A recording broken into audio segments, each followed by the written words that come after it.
Hi friends, അപ്പോൾ നമുക്ക് വീട്ടിൽ ജൈവവളം ഉണ്ടാക്കുന്നത് എങ്ങനെയെന്ന് നോക്കാം. നമുക്കിപ്പോൾ അത്യാവശ്യം സ്ഥലക്കുറവൊക്കെ ഉള്ളവരാണെങ്കിൽ നമ്മുടെ വീട്ടിലുണ്ടാകുന്ന വേസ്റ്റുകൾ, അതായത് ഫുഡിൻ്റെ വേസ്റ്റ്, ന്യൂസ് പേപ്പറിൻ്റെ കഷ്ണങ്ങൾ, അതുപോലെ നമുക്കിപ്പോൾ മാവിൻ്റെ, അതായത് മുറ്റത്തുള്ള ചെറിയ ചെറിയ ഇലകൾ, ഉണങ്ങിയ ഇലകളും പച്ചിലകൾ, അങ്ങനെയുള്ള വേസ്റ്റുകളെല്ലാം കൂടി കൂട്ടി നമുക്ക് ഒരു ചാക്കിലോ അല്ലെങ്കിൽ പഴയ ഉപയോഗിക്കാത്ത ബക്കറ്റിലോ നമുക്ക് ഇട്ട് വയ്ക്കാം. അങ്ങനെ ഓരോ ദിവസം അതിൻ്റെ മുകളിൽ ഇട്ട് കൊടുക്കുക. ഓരോ വേസ്റ്റും നമ്മൾ ഇപ്പോൾ ചുമ്മാ കളയുന്ന വേസ്റ്റുകളൊക്കെ ഉണ്ടാവില്ല, അതൊക്കെ നമുക്ക് ഇതിൽ ശേഖരിക്കാം. ഇതുണ്ടാക്കാൻ നമുക്ക് പ്രത്യേകിച്ച് ചിലവിൻ്റെ ആവശ്യമൊന്നുമില്ല. നമ്മൾ ചുമ്മാ കളയുന്ന വേസ്റ്റ് നമ്മൾ ശേഖരിച്ച് വയ്ക്കാം. ഞാൻ പറഞ്ഞതുപോലെ ഒരു പ്ലാസ്റ്റിക് ചാക്കിലോ അല്ലെങ്കിൽ ഒരു ബക്കറ്റിലോ ഇട്ട് വയ്ക്കാം. പ്ലാസ്റ്റിക് ചാക്കിൽ വെക്കുമ്പോൾ നമുക്ക് എലിശല്യമൊക്കെ ഉണ്ടെങ്കിൽ നമ്മൾ നന്നായിട്ട് കെട്ടി വയ്ക്കാം കേട്ടോ. ഇട്ടതിന് ശേഷം ഓരോ ദിവസം ഇട്ടതിന് ശേഷം അതിൻ്റെ മുകൾ ഭാഗം നന്നായിട്ടൊന്ന് കെട്ടി വയ്ക്കാം. പിന്നെ അതുപോലെ ഇട്ട് വയ്ക്കുന്ന വേസ്റ്റ് നമുക്ക് ഇടയ്ക്ക് വേണമെന്നുണ്ടെങ്കിൽ സ്ഥലമുണ്ടെങ്കിൽ ഒരു പ്ലാസ്റ്റിക് ചാക്കോ ഷീറ്റോ വിരിച്ചിട്ട് അതിലിട്ട് ഇടയ്ക്കിടയ്ക്ക് ഉണക്കി എടുക്കാവുന്നതാണ്. അപ്പോൾ ഇതെല്ലാം ഒരു 2-3 ആഴ്ചയ്ക്ക് ശേഷം പൊടിഞ്ഞ് നല്ല മണ്ണ് പോലെ ഈ ഒരു പരുവത്തിൽ നമുക്ക് കിട്ടും. എല്ലാം കൂടി മിക്സായി നല്ലൊരു പൊടി പരുവത്തിൽ, അതായത് നമ്മൾ ചെടിയൊക്കെ നടാൻ ഉപയോഗിക്കുന്ന മണ്ണിൻ്റെ പരുവത്തിൽ നമുക്ക് കിട്ടും. അപ്പോൾ ഇതുകൊണ്ടുള്ളൊരു ഉപയോഗം എന്ന് വെച്ച് കഴിഞ്ഞാൽ, നമുക്ക് വീട്ടിൽ ഇപ്പോൾ ടൗണിലൊക്കെ ആണെങ്കിൽ സ്പേസ് ഇല്ല, അപ്പോൾ മണ്ണ് എന്നൊക്കെ പരിമിതി നമുക്ക് കുറവായിരിക്കുമല്ലോ. അപ്പോൾ അതൊക്കെ ഇല്ലാത്തവർക്കാണെങ്കിൽ നമുക്ക് ഈ ഒരു വളം നിങ്ങളിപ്പോൾ കണ്ടില്ലേ, എത്ര നല്ല സൂപ്പറായിട്ട് നമുക്ക് കിട്ടി. നമുക്ക് ശരിക്കും ഒരു മണ്ണിൻ്റെ പരുവത്തിൽ തന്നെ പൊടിഞ്ഞ് കിട്ടി. കണ്ടോ, നമുക്ക് ഇനി പ്രത്യേകിച്ച് ചിലവൊന്നും ആവശ്യമില്ല. നമുക്ക് കുറച്ച് സമയം സ്പെൻഡ് ചെയ്യാം, അത്രയേ ഉള്ളൂ.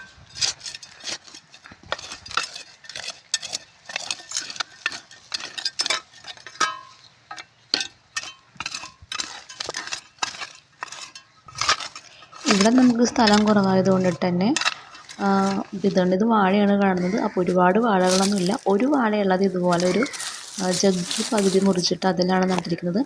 ഇതും ഞാൻ ഉണ്ടാക്കിയ ജൈവവളം, ആ ഒരു വീട്ടിലുണ്ടാക്കിയ വളം മാത്രമാണ് ഇട്ടിട്ടാണ് നട്ടിരിക്കുന്നത്.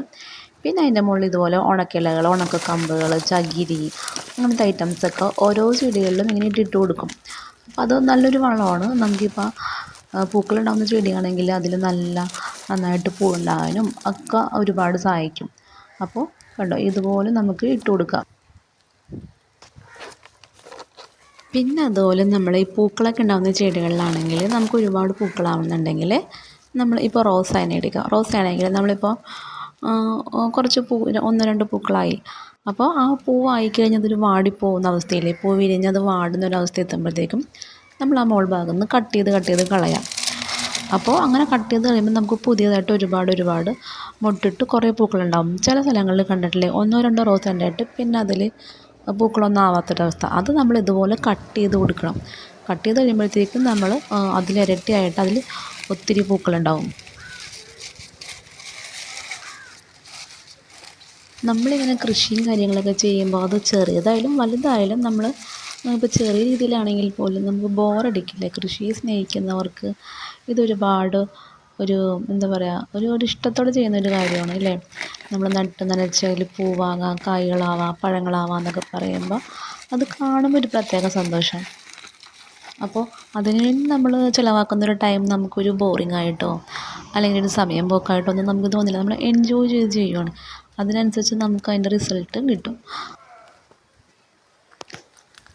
നമ്മുടെ മൈൻഡൊക്കെ റിഫ്രഷ് ആവാനും, അതുപോലെ നമ്മൾ നട്ട് നനച്ച ചെടികളിൽ പൂവായിട്ട് ഇങ്ങനെ പുഞ്ചിരിച്ച് നിൽക്കുന്ന കാണുമ്പോൾ നമുക്കൊരു പ്രത്യേക സന്തോഷമല്ലേ. അപ്പോൾ എൻ്റെ കാര്യം അങ്ങനെ കേട്ടോ, ഞാനത് ഒരുപാട് ഇഷ്ടത്തോടെ ചെയ്യുന്നൊരു കാര്യമാണ്. അപ്പോൾ നിങ്ങളും കൃഷി ഇഷ്ടപ്പെടുന്നവരൊക്കെ ആണെങ്കിൽ ഇപ്പോൾ ഞാൻ പറഞ്ഞ ജൈവവളമൊക്കെ ഒന്ന് പരീക്ഷിച്ച് നോക്കാം. നമുക്ക് പ്രത്യേകിച്ച് ചിലവൊന്നുമില്ലല്ലോ, നമ്മുടെ വീട്ടിൽ നിന്ന് കളയുന്ന വേസ്റ്റെല്ലാം ശേഖരിച്ച് വയ്ക്കാം. അപ്പോൾ ഇത് ചെയ്യുന്നവരുണ്ടാവാം, ചെയ്യാത്തവരുണ്ടെങ്കിൽ നിങ്ങൾ തീർച്ചയായിട്ടും ഇത് ചെയ്ത് നോക്കാം കേട്ടോ. നിങ്ങൾ ചെടിയൊക്കെ നടുന്നവരാണെങ്കിൽ തീർച്ചയായിട്ടും ഈ ഒരു ജൈവവളം ഉണ്ടാക്കി നോക്കാം. അപ്പോൾ എൻ്റെ വീഡിയോ നിങ്ങൾക്ക് യൂസ്ഫുള്ളായെന്ന് കരുതുന്നു. ഇഷ്ടപ്പെട്ടെങ്കിൽ ലൈക്ക് ചെയ്യുക, ഷെയർ ചെയ്യുക, കമൻറ്റ് ചെയ്യുക, പിന്നെ അതുപോലെ തന്നെ സബ്സ്ക്രൈബ് ചെയ്യുക. ഓക്കേ.